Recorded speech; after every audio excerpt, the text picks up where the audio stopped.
ಶ್ರೀ ಗುರುಭ್ಯೋ ನಮಃ ಹರಿ ಓಂ ನಾರಾಯಣಾಯ ನಲಿನಾಯತಲೋಚನಾಯ ನಮಾವಶೇಷಿತ ಮಹಾಬಲಿವೈಭವಾಯ ನಾನಾಚರಾಚರ ವಿದಾಯಕ ಜನ್ಮದೇಶ ನಾಭೇ ಪುಟಾಯ ಪುರುಷಾಯ ನಮಃ ಪರಸ್ಮೈ ಓಂ ನಮೋ ನಾರಾಯಣಾಯ.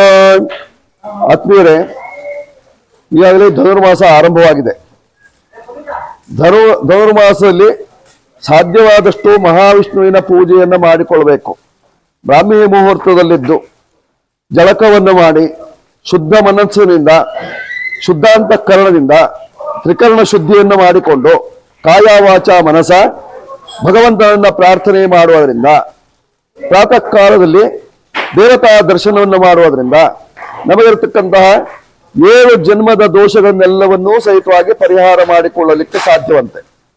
ಭಗವಂತನ ಅನುಗ್ರಹ ಅತ್ಯಂತ ವಿಶೇಷವಾಗಿರ್ತಕ್ಕಂಥದ್ದು.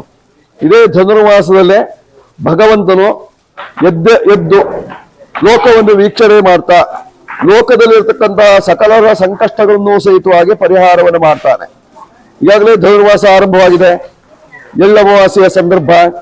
ಈ ಸಂದರ್ಭದಲ್ಲಿ ಸಾಧಾರಣವಾಗಿ ಭೂಮಿಗೆ ಹೋಗಿ ಭೂಮಿಯಲ್ಲಿ ಪೂಜೆಯನ್ನು ಮಾಡಿ ಭೂಮಿ ತಾಯಿಗೆ ಕೊಟ್ಟಂತಹ ಫಲಾದಿಗಳನ್ನೆಲ್ಲವನ್ನು ಸಹಿತವಾಗಿ ಸ್ವೀಕರಿಸಿ ಅದನ್ನು ರಾಶಿ ಹಾಕಿ ಪೂಜೆ ಮಾಡುವಂತಹ ಪದ್ಧತಿಯು ಕೆಲವರು ಹಬ್ಬದ ಆಚರಣೆಯನ್ನು ಮಾಡಿಕೊಳ್ಳುವರಿದ್ದಾರೆ. ಈ ಸಂದರ್ಭದಲ್ಲಿ ಜೊತೆಯಲ್ಲಿ ಮನೆಯಲ್ಲಿ ಸಿಹಿ ಅಡಿಗೆಯನ್ನ ಮಾಡಿ ಭೂಮಿಗೆ ತೆಗೆದುಕೊಂಡು ಹೋಗಿ ಪೂಜೆಯನ್ನು ಮಾಡುವವರು ಸಾಕಷ್ಟು ಜನರಿರ್ತಾರೆ. ಒಟ್ಟಾರೆ ಈ ಎಳ್ಳಮಾವಾಸ್ಯೆಯ ಸಂದರ್ಭವು ಬಂದಿರತಕ್ಕಂತಹದ್ದು ಇದೇ ಧನುರ್ಮಾಸದ ಸಂದರ್ಭದಲ್ಲಿ. ಈ ಧನುರ್ಮಾಸದ ಆಚರಣೆಯನ್ನು ಮಾಡಿಕೊಳ್ಳುವುದರಿಂದ ನಮ್ಮೆಲ್ಲ ಕಷ್ಟ ನಷ್ಟಗಳು ಸಹಿತವಾಗಿ ಪರಿಹಾರವಾಗಿ ಸುಖ ಪ್ರಾಪ್ತಿಯಾಗ್ತದೆ ಅಂತೆ. ಪ್ರತಿ ವರ್ಷವೂ ಸಹಿತವಾಗಿ ಧನುರ್ಮಾಸ ಬರ್ತದೆ. ಈ ಧನುರ್ಮಾಸದ ಪೂಜೆ ಮಹಾವಿಷ್ಣುವಿಗೆ ಮೀಸಲಾಗಿರ್ತಕ್ಕಂತಹದ್ದು. ಮಹಾವಿಷ್ಣುವನ್ನು ನಾವು ಪ್ರಾತಃ ಕಾಲದಲ್ಲಿ ದರ್ಶನ ಮಾಡಬೇಕಾಗಿರ್ತಕ್ಕಂತಹದ್ದು.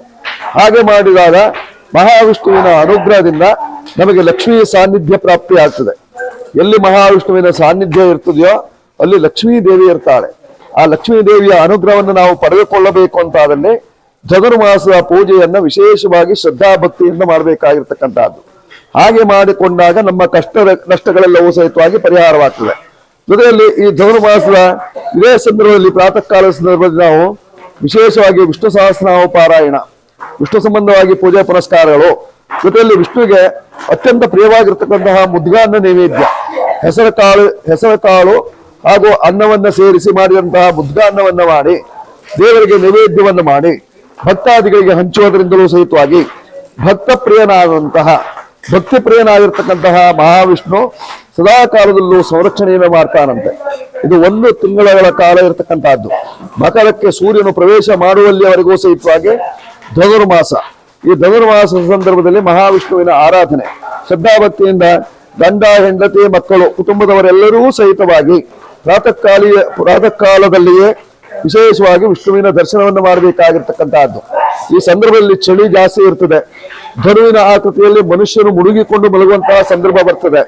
ಧನುವಿನ ಆಕೃತಿಯಲ್ಲಿ ಧನುರ್ವಾಯು ಇತ್ಯಾದಿ ರೋಗಾದಿಗಳು ಜಾಸ್ತಿ ಇರ್ತದೆ. ಆದ್ರೆ ಅದಕ್ಕೆ ಯಾವುದಕ್ಕೂ ಬೆಚ್ಚದೆ ಬೆದರದೆ ನಾವು ಭಗವಂತನ ಸ್ಮರಣೆಯನ್ನು ಮಾಡಿದ್ವಿ ಅಂತಾದಲ್ಲಿ ನಮಗೆ ರೋಗ ರುಜಿನಾದಿಗಳು ಕಡಿಮೆಯಾಗಿ ಸುಖ ಪ್ರಾಪ್ತಿ ನೆಮ್ಮದಿಯಾಗುವಂತಹ ಲಕ್ಷಣಗಳು. ಅದನ್ನ ಮಾಡಿಕೊಳ್ಳಿ. ಅದರಿಂದ ಭಗವಂತನ ಅನುಗ್ರಹವಾಗ್ತದೆ, ಸುಖ ಉಂಟಾಗ್ತದೆ. ವರ್ಷಕ್ಕೆ ಒಂದೇ ಸಾರಿ ಬರುವಂತಹದ್ದು ಧನುರ್ಮಾಸ. ಈ ಧನುರ್ಮಾಸದಲ್ಲಿ ಪೂಜೆ ಕೈಂಕರ್ಯಾದಿಗಳನ್ನು ಮಾಡದೇ ಇದ್ದಂತಹ ಪಕ್ಷದಲ್ಲಿ ನಮ್ಮ ಜೀವನದಲ್ಲಿ ಹಲವಾರು ಸಮಸ್ಯೆಗಳನ್ನು ಎದುರಿಸಬೇಕಾಗ್ತದೆ. ಆದ್ದರಿಂದ ಅದನ್ನು ಮಾಡಿಕೊಳ್ಳಿ. ಬ್ರಾಹ್ಮಿ ಮುಹೂರ್ತದಲ್ಲಿ ಸುಖವಾಗುತ್ತೆ, ನೆಮ್ಮದಿ ಉಂಟಾಗ್ತದೆ.